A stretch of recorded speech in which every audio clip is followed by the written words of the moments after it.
산림교회 성도님들 반갑습니다. 방금 소개받은 최재현 선교사입니다. 오늘 말씀의 제목은 하나님의 선교입니다. 하나님의 선교란 선교의 주체가 하나님이라는 말씀입니다. 하나님께서 하시는 선교를 우리들은 보고 증인이 되어 그거를 증거하는 삶을 살아야 한다는 게 하나님의 선교입니다. 사도행전 10장에 하나님의 선교에 관한 이야기가 잘 나타나 있습니다. 사도행전 10장을 보시면 하나님께서 이방인인 고넬료에게 어떻게 베드로를 통해서 복음을 전하는지 잘 드러나 있습니다. 하나님께서는 고넬료를 사랑하셔서 기도하는 고넬료에게 나타나 말씀하셨습니다. 요빠에 있는 베드로를 청해라. 그런데 사실 고넬료는 베드로가 누구인지 알지 못했고 또 왜 베드로를 청해야 되는지도 알지 못했습니다.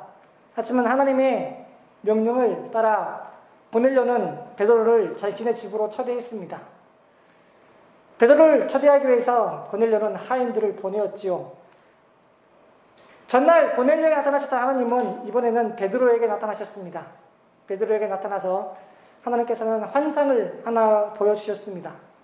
그 환상에는 보자기 안에 각종 짐승들이 있는데 유대인의 율법상 먹을 수 없는 짐승들이었습니다.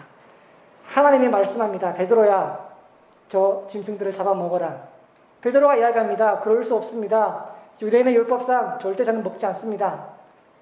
하나님이 다시 말씀합니다. 내가 깨끗하다고 하는데 왜 너는 더럽다고 하느냐? 먹어라. 이야기합니다. 두 번째 이야기는 하나님의 말씀에서 베드로는 순종할 수가 없었습니다. 그래서 그냥 먹지 않겠다고 이야기했습니다. 그런 일이 3번 반복된 후 보자기는 사라졌습니다. 그리고 보자기가 사라지자 고넬료가 보낸 사람들이 베드로가 있는 요빠에 딱 도착을 했습니다. 베드로는 자기가 본 환상이 무슨 뜻인지 알지 못하여 궁금해하고 의아해했습니다. 그때 성령이 베드로에게 말씀합니다. 베드로야, 지금 너를 찾아온 그 사람들은 내가 보낸 사람이다. 의심하지 말고 그들을 따라가라 말씀합니다. 그래서 베드로는 고넬료가 보낸 종들을 따라 고넬료의 집으로 향하게 됩니다. 그러나 고넬료의 집으로 향하는 베드로의 마음은 결코 편하지 않았습니다. 그가 한 행동은 유대인의 율법, 유대인의 관습에 어긋나는 행동이었기 때문입니다. 그런데 베드로가 고넬료의 집에 가서 그는 깜짝 놀랐습니다. 베드로를 기다리고 있던 고넬료는 혼자 기다린 게 아니라 베드로가 전해주는 하나님의 말씀을 듣기 위하여 그의 가족과 또 친척들과 심지어 가까운 친구들까지 함께 모여 베드로를 기다리고 있었습니다. 베드로는 기다리고 있는 그들에게 하나님의 말씀을 전했습니다. 예수 그리스도께서요, 이 땅에 오셔서 어떻게 행하셨는지, 성령의 능력을 힘입어 귀신들을 쫓아내고 병자들을 고치시고 또 하나님의 약속의 말씀에 따라 죽으시고 부활하신, 그래요 산자와 죽은 자의 심판자로 하나님이 세우신 분이 바로 예수님이라고 베드로는 고넬료에게 복음을 전했습니다. 이 이야기를 듣고 있을 때에 고넬료와 또 이방인들에게 성령이 임했습니다. 성령이 임하는 것을 보고 베드로와 또 그와 함께 갔던 유대인들은 깜짝 놀랐습니다. 이전까지 성령의 은혜, 성령의 임재를 경험할 수 있는 것은 오직 유대인들에게만 허락된 일인 줄 알았던 그들이 이방인들에게도 동일한 성령이 유대인에게 임했던 그 성령이 동일하게 임하는 것을 보고 그들은 깜짝 놀랐습니다. 그리하여 베드로는 성령의 임재를 경험한 이방인들에게도 불로 세례 베푸는 것을 금하지 않게 되었습니다. 이렇게 하나님께서는 사도행전 10장에서 어떻게 친히 이방인 고넬료에게 복음을 증가하는지를 우리에게 보여주고 있습니다.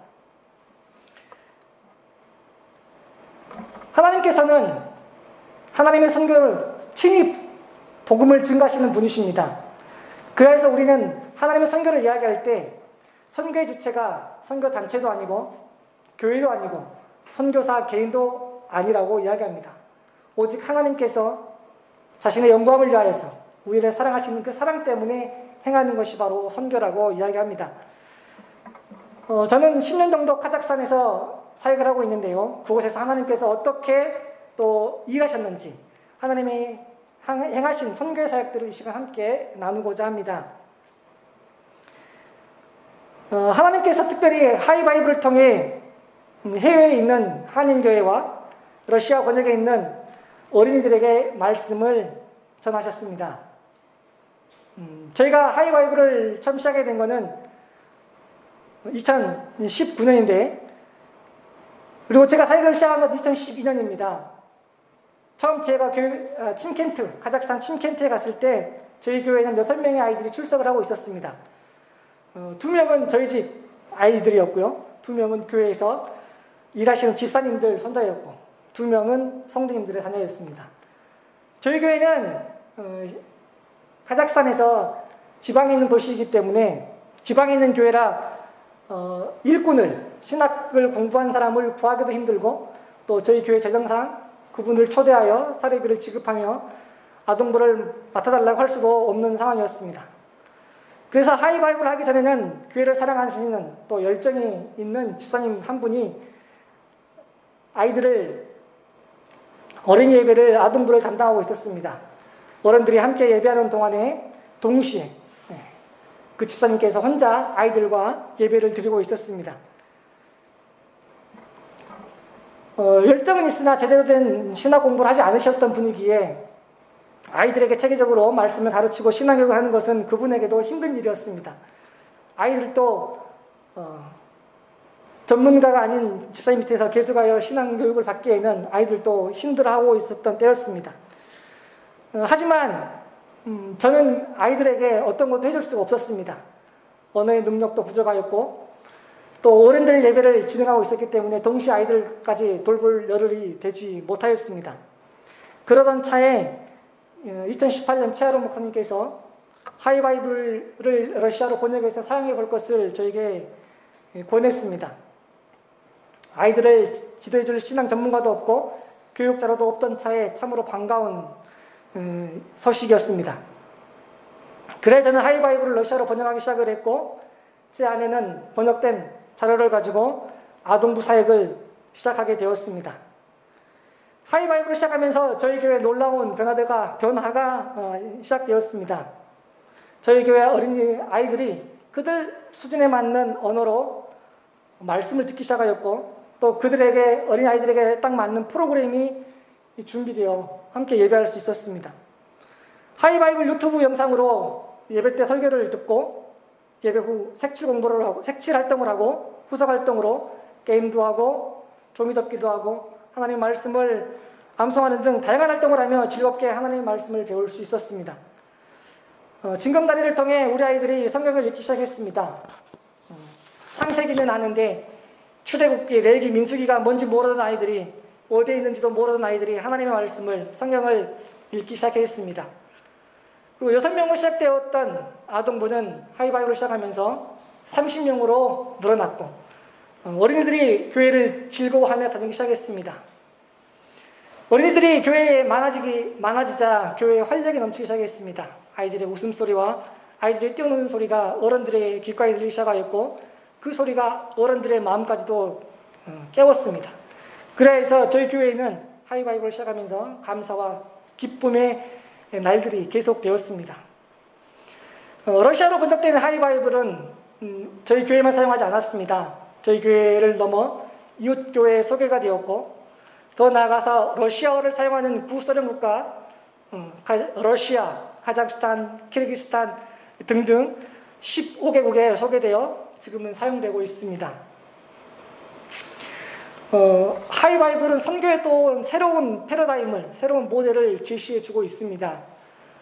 교회가 선교에 동참하는 방법은 선교사를 파송을 하고 기도와 물질로 후원하는 것이 대부분입니다. 또 한국교회는 주로 주고, 선교지 교회는 주로 받는 입장에 놓여 있습니다. 하지만 하이바이블은 선교지에 있는 교회가 지속적으로 사역을 가능할 수 있도록 어린이 신앙교육 자료를 제공해주고 있습니다. 이런 선교 지원은 이전에 찾아보기 힘든 방법입니다. 또 하이바이블은 코로나로 인해 교회에 올 수 없는 어린이들에게 매주 설교를 들을 수 있도록 돕는 역할을 하고 있습니다. 코로나가 처음 시작되었을 때 모든 것이 혼란스러웠습니다. 선교지에 있는 많은 교회들이 어린이 예배는 어떻게든 만들어서 성취를 해주는데 어린이 예배까지 감당할 만한 여력들이 다 되지 않았습니다. 이런 상황 속에서 하이바이블은 어린이 예배가 지속될 수 있도록 설교를 제공해 주었습니다.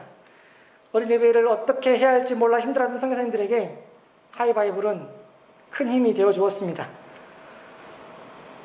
그리고 하이바이블을 통해서 은혜를 경험을 하고 아이들이 말씀을 듣고 살아나는 것을 경험한 많은 교회들이 하이바이블 제작에 고맙다고 오히려 선교지에 있는 교회가 후원을 하기도 했습니다.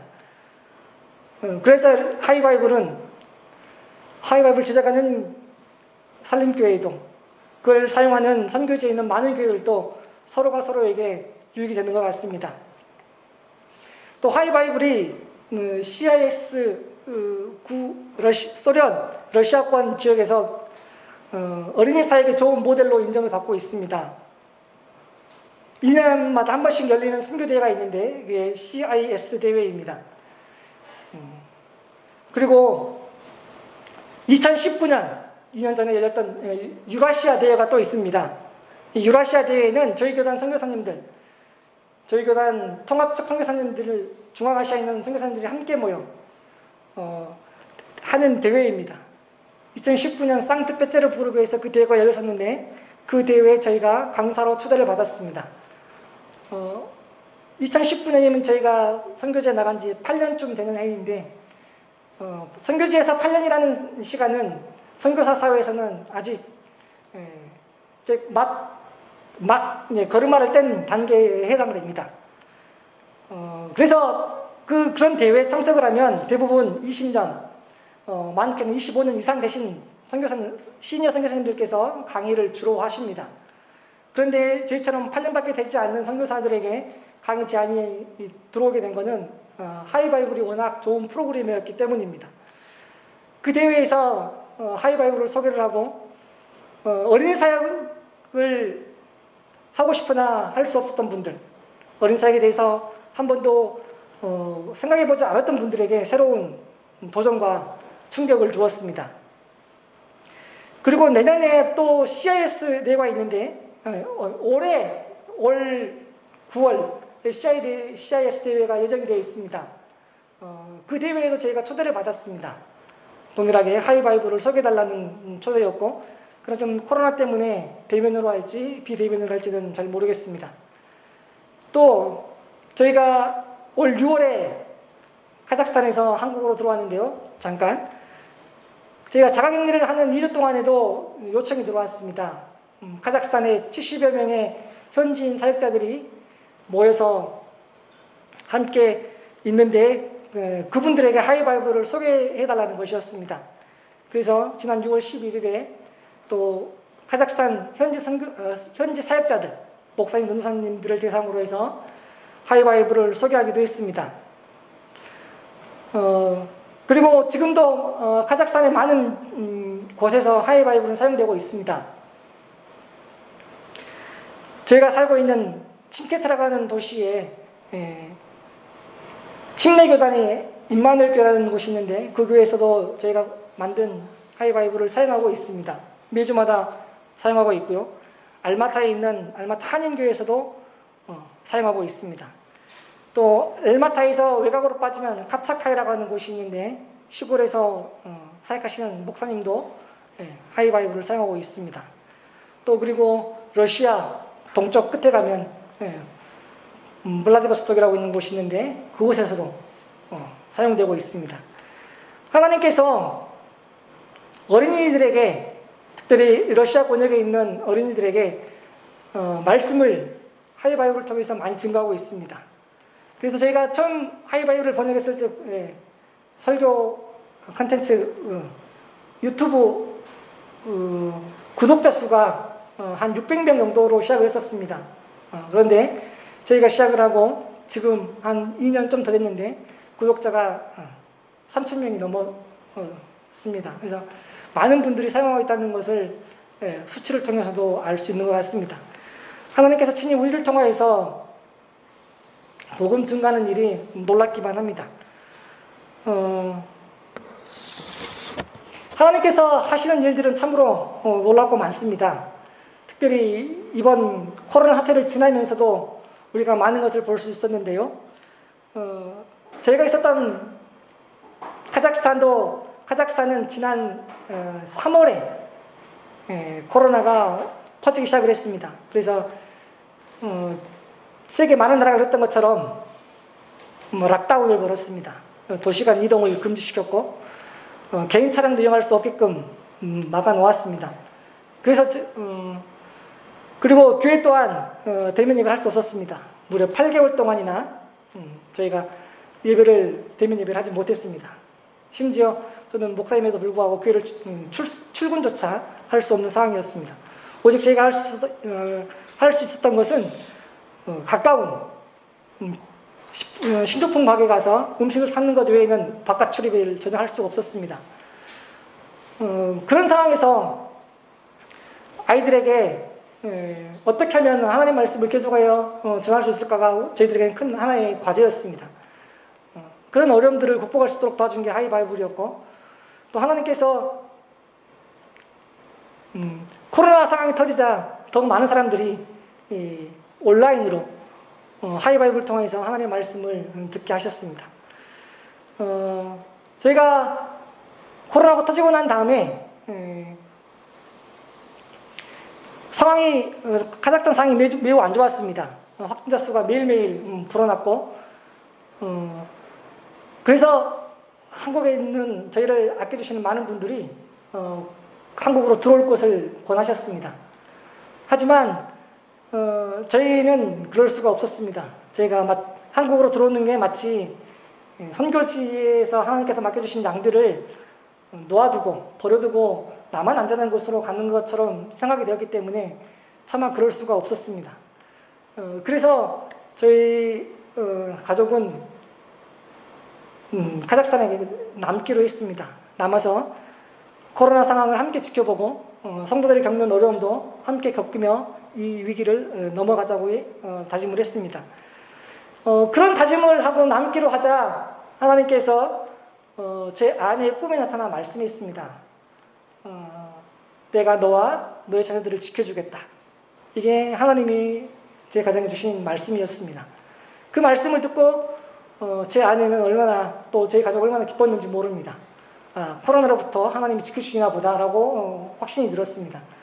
그런 하나님의 말씀, 약속의 말씀을 듣고 일주일이 지난 후에 제 아내가 가장 먼저 코로나에 걸렸습니다.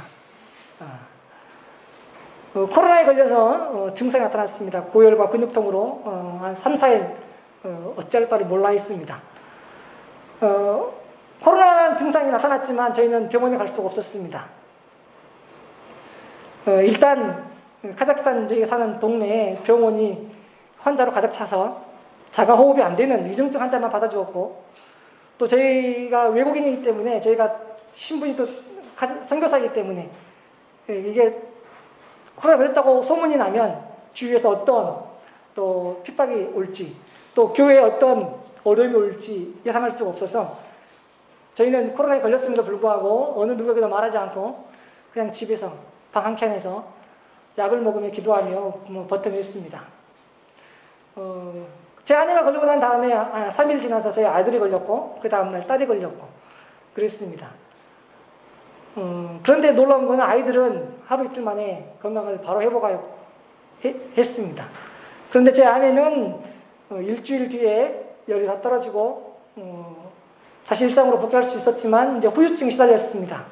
머리카락이 빠지고 후각과 미각을 상실하고 몸에 발진이 나기 시작을 했습니다. 후각과 미각을 잃고 나서는 깜짝 놀랐습니다. 한 번도 경험해보지 않았던 것이라 이게 계속 그러는 건지 다시 회복이 되는지 알 수가 없었기 때문에 불안했습니다. 그런데 한 주가 지나고 두 주가 지나고 점점 미각과 후각이 돌아왔습니다. 불안한 마음을 가지고 있었을 때 제 아내가 했던 것은 이제 까나리 액젓과 종로안 뚜껑을 열어 코에 갖다 대면서 냄새를 맡는 것이었습니다. 뚜껑만 열어도 냄새가 금방 퍼지는 그 냄새를 일주일 넘게 코에 갖다 대도 느껴지지 않았을 땐 참으로 두려웠습니다. 그러나 하나님의 은혜로 아내도 건강을 회복했고 아이들도 건강을 해보겠습니다. 그리고 한 달 뒤에 제가 코로나에 걸려서 똑같은 과정을 거쳤습니다. 동일한 과정을 거치면서 저는 하나도 불안하지 않았습니다. 저보다 먼저 앞에 걸어가신 저희 아내가 있었기 때문입니다. 코로나 상황을 지나면서 저희 가정만 코로나에 걸린 게 아니라 저희 교회 많은 성도님들이 코로나에 걸렸습니다. 그리고 돌아가신 분도 몇 분 계시고요. 그러나 안타까웠던 것은 그런 돌아가신 분들 장례식에 저희가 참석할 수 없었던 것입니다. 전화로만 돌아가셨다는 이야기 듣고 위로금만 보낼 뿐 찾아갈 수가 없었습니다.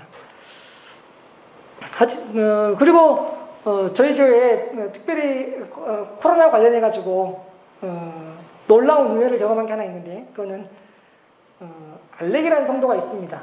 이분이 코로나로 병원에 급하게 입원하게 됐습니다. 처음에는 코로나가 아닌 줄 알고 가볍게 여기고 지나갔는데 코로나 증상이 나타나면서 자가호흡이 힘들어지면서 병원에 입원하게 됐습니다. 이 성도님이 병원에 입원한 다음에 저희가 온 교회가 합심하여 기도를 했습니다. 하나님 살려주십시오. 그러나 이분의 상황은 점점 더 안 좋아졌습니다. 그리고 의사로부터 전화가 왔습니다. 장례를 준비해야 될 것 같습니다. 그 이야기를 듣고 저와 제 아내가 얼마나 마음이 불안했는지 모르겠습니다. 제 아내가 코로나에 걸렸을 때보다 제 마음이 더 불안했습니다. 상황이 더 안 좋았기 때문에 그렇습니다. 그래서 제 아내가 금식하며 기도하며 살려달라고 온 교회가 합심하게 기도했는데 하나님께서 우리에게 놀라운 기적을 보여주셨습니다. 장례를 준비하라고 했던 의사가 그 다음날 아침에 검사를 하고 전화하기를 폐가 깨끗해졌다고 하는 겁니다. 폐가 80% 이상 섬유화가 진행이 되어서 힘들다라고 얘기했었던 그 의사가 내일이면 퇴원해도 되겠다라고 이야기를 했습니다. 그래서 그 성도가 퇴원하여서 지금 건강하게 함께 예배하고 있습니다. 이러한 코로나 상황 속에서 온 성도를 하나님께서 기도하게 하시고 또 기도의 기적을 보게 하시고, 그래서 우리에게 하나님께서 행하신 놀라운 일들을 보게 하신 것이 얼마나 또 감사한지 모르겠습니다. 이렇게 이 성도님이, 알렉이라는 성도님이 코로나에 걸렸을 뿐만 아니라 그 가족 모두 다 코로나에 걸렸습니다. 그 아내도 자녀가 셋인데 셋 다 코로나에 걸렸습니다. 온 가족이 동시에 코로나에 걸려서 그 가족은 어느 누구도 밖을 나올 수가 없어서 전화가 왔습니다. 먹을 것을 먹어야 되는데 먹을 것을 살 수가 없다, 나갈 수가 없다는 전화였습니다. 그래서 저와 제 아내가 일주일에 2번씩 장바다가 배달했던 기억이 있습니다. 이런 코로나 사태를 지나면서 제가 생각했던, 제 마음에 들었던 생각은 어떤 선교사가, 어떤 목사가 복된 선교사일까, 목사일까라는 것이었습니다. 코로나에 걸리지 않고 건강하게 지나온 목사, 선교사, 경제적인 어려움을 한 번도 당해보지 않은 선교사, 이게 과연 복된 선교사일까라는 것이었습니다. 그러나 제가 마음에 내린 결론은 코로나에 걸려서 성도들의 아픔을 함께 나눌 수 있고 경제적인 어려움을 당한 성도들을 돕기 위해서 매일 사방으로 이리저리 뛰었던 것이 목사에게, 선교사에게 복된 삶이 아닌가라는 것이 저희 결론이었습니다. 그래서 저희 가정을 지켜주셨다는 하나님의 그 약속의 말씀처럼 저희들은 코로나에 걸렸지만 다시 다 회복이 되었고, 그 코로나의 과정을 우리 성도들과 함께 지나왔던 것이 얼마나 고맙고 감사한지 모르겠습니다. 하나님께서 오늘의 말씀의 제목처럼 하나님께서는 오늘 또 친히 일하고 계십니다. 하나님의 복음을 선교지에서도 친히 증거하고 계십니다. 저희가 선교지에서 하나님의 행하신 일들을 보고 증언하듯 우리 살림교회 성도님들은 한국 이곳에서 우리의 삶의 자리에서 하나님께서 행하신 일들을 보고 증인의 삶을 사시기를 주의 이름으로 축원합니다. 함께 기도하겠습니다.